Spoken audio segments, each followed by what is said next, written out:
Who all in here are teachers or were teachers? How many teachers do we have? Okay, quite a few. How many of you taught like kindergarten or some of the earlier elementary grades? You got a few, yeah. Got several.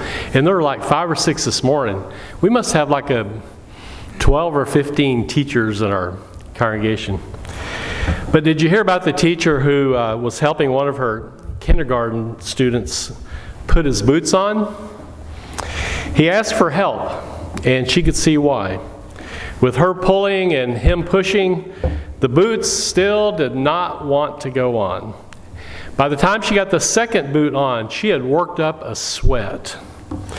And she almost whimpered when the little boy said, "Teacher, they're on the wrong feet." She looked, and sure enough, they were. It wasn't easier pulling the boots off than it was putting them on. But she did manage to keep her cool as they worked together to get the boots back on, this time on the right feet.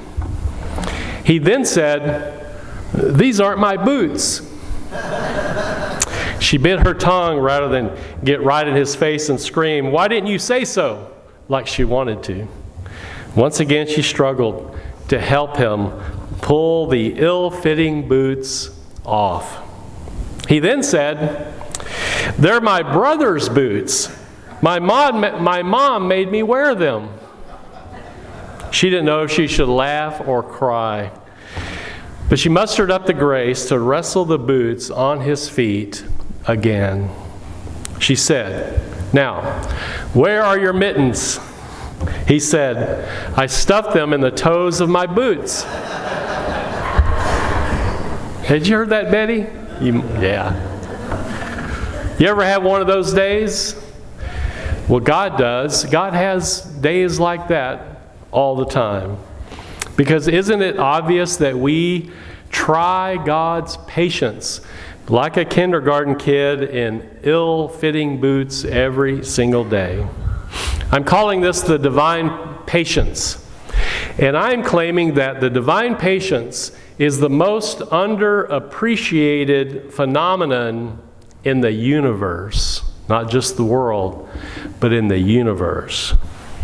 And I use that word universe for a reason, because think about it.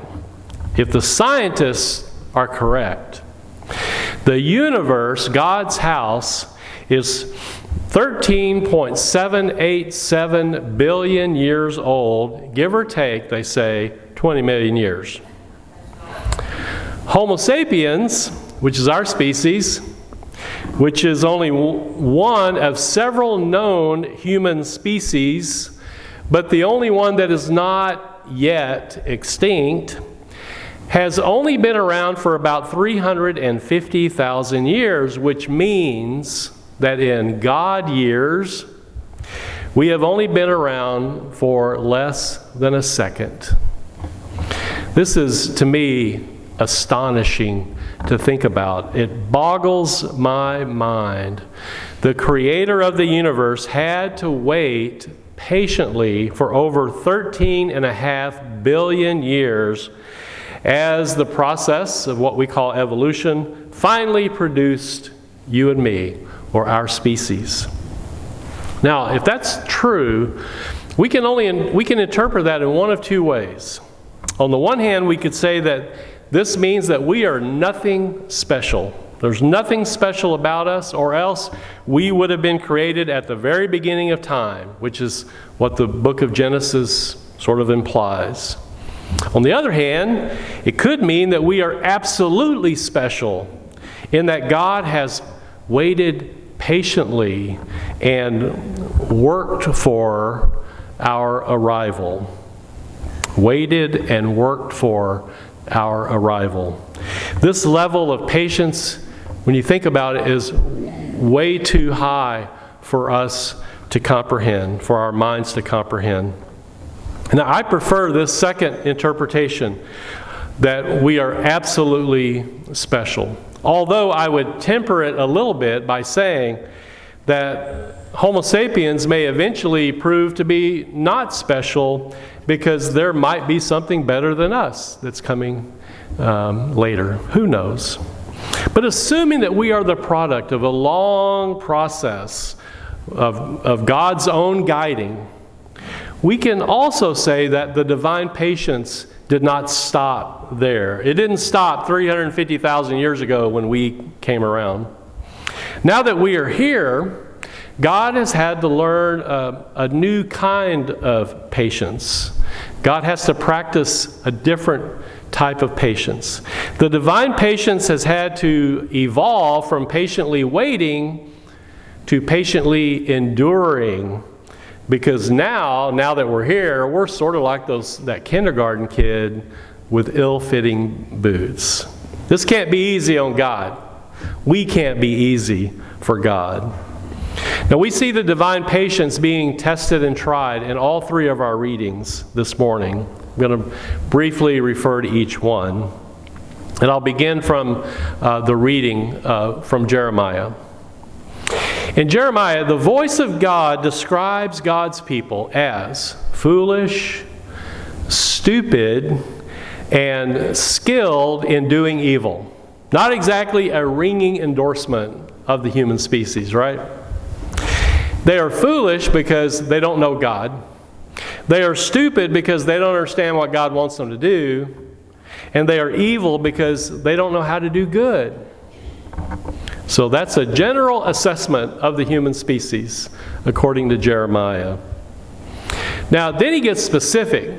So, specifically, the divine patience is being tested for the warring ways of humanity. The setting for Jeremiah is that the Israelites are in a bloody conflict with Babylon. And Babylon is winning.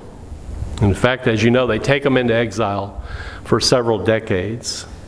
As a result of this war, this constant warring, Jeremiah poetically describes the earth as waste and void, which takes the reader back to the beginning of the book of Genesis, when the earth was void, without form.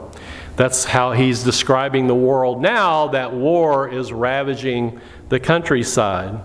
So he further describes the scenario. The heavens have no light. In other words, the lights have gone out. That's how bad things are. The mountains are quaking. The hills are running to and fro, or moving to and fro. The birds have fled. The land is a fruitless desert, and the cities are laid waste. So Jeremiah says the whole land is desolate.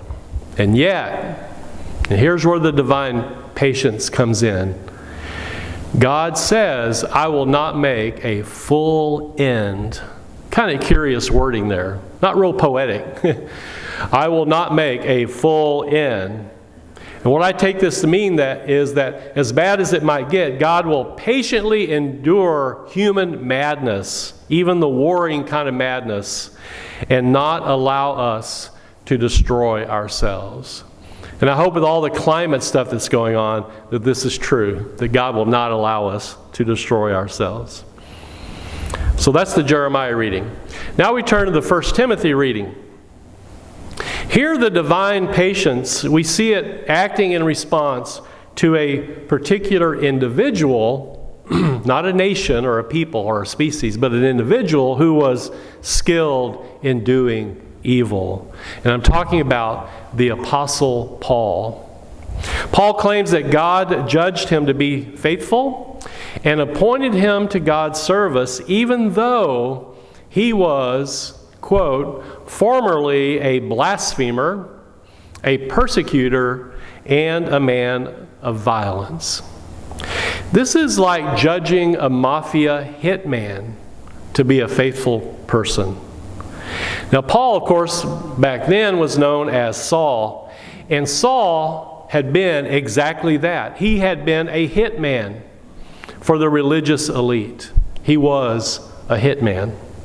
Nevertheless, the divine patience, as expressed in Jesus Christ, provided mercy and grace for Paul. And Paul's thinking to himself, if I can find grace and mercy, then everybody else surely can as well.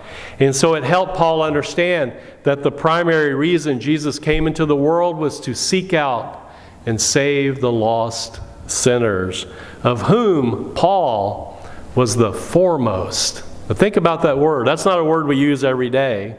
Foremost means that you're most prominent in rank. So Paul considered himself to be the number one sinner in the world. That's how he thought of himself. A little side note, by the way, when I was a kid, ages 6 to 10, my father was one of those door-to-door milkmen. You know, he'd go knock on the door and say, "Milkman," and they would give an order. And he worked for a company called Foremost Milk Company. I didn't think much about it for a lot of years. But then I realized that what they were saying was, we're the best, right? We're foremost. We're number one. And I can say without hesitation that they made the best chocolate milk that I've ever tasted. Better than Oberweis, I guarantee you. That's how good they were, if you can believe that. It got me addicted to chocolate milk, let's put it that way. But the key sentence in this 1 Timothy passage is where Paul says, I received mercy so that in me, as the foremost of sinners, Jesus Christ might display the utmost patience. The utmost patience. Divine patience. Think about practicing utmost patience with people that you know, people that you're in relationship with who try your patience more than other people do. And we all have those kind of people in our lives, right? It might be a child, could be a coworker, it could be an employee, could be an employer, could even be a friend. But anyone that pushes your limits, if not your buttons, that's who you learn, that's how you learn to practice utmost patience. And I think that's maybe why God places those people in our lives, so that we can learn that. And doesn't it make us better people to learn how to deal with people who push our buttons and test our patience? So as difficult as that might be, we should maybe look at these relationships as opportunities to dip into the well of divine patience. Okay, now we turn to the Luke reading, the gospel lesson. To me, this little section, and you could add to it the parable of the prodigal son. These are the three stories in a row. The parable of the lost coin, or the lost sheep, the lost coin, and the lost son, or the prodigal son. But these stories are the epitome of divine patience. Here's what happened in the little section we read. Jesus was speaking one day when some, let's call them sketchy people. In that day, that would have included tax collectors, because they were traitors. They worked for the Romans. And also just general sinners, just people who didn't know better. They were just going through life, doing whatever they wanted, didn't know any better. Sinners. These are the people that came to listen to him. Now, why are these socially reprehensible people coming to listen to Jesus?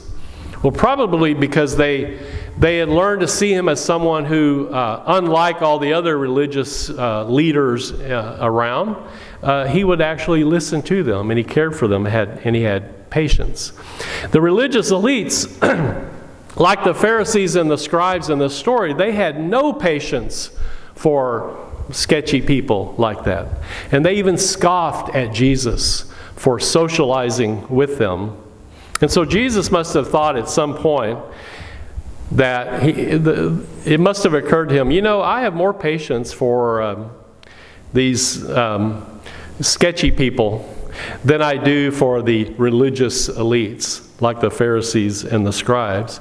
And so he decides to make a teaching moment out of this, and he tells some parables designed to make these religious elites a little more aware of their duty, their responsibility to be more patient with religious outcasts. And so he tells these parables using imagery that they can relate to. So first he tells a parable about a shepherd losing only one out of 100 sheep.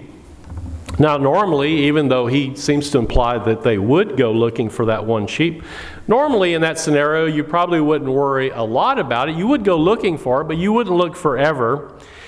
because that would require way too much patience, and it would also put your other 99 sheep in peril. There's nobody to guard those sheep, and they would be in danger. It would not have been worth the effort. But Jesus is trying to explain to these numbskulls, these religious elites, the nature of divine patience. So, in his scenario, the shepherd leaves the 99 sheep alone in the wilderness and goes off to search for that one lost sheep until he finds it. Until he finds it. There's no giving up. Complete patience until he finds it. And then he doubles down on that message with a parable about a lost coin. He says a woman with 10 silver coins loses one, and she searches carefully for it until she finds it. No giving up again.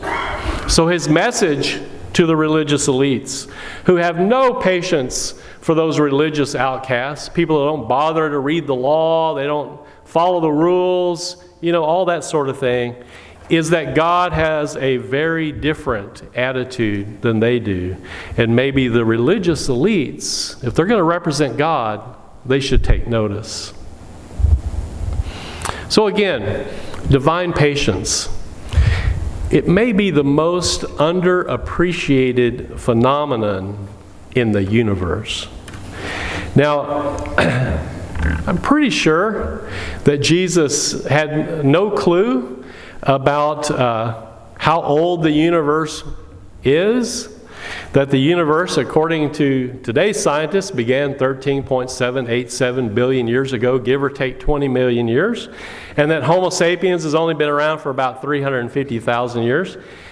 In other words, Jesus probably had no clue, no idea exactly how patient God had been.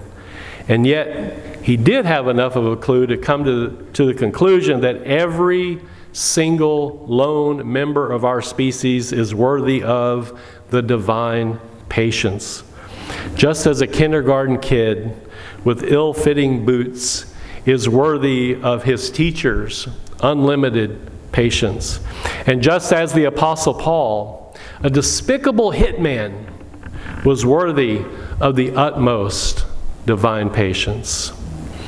So as children of God and followers of Christ, isn't this our clear mandate to be as patient as we possibly can with those who push our buttons and test our patience?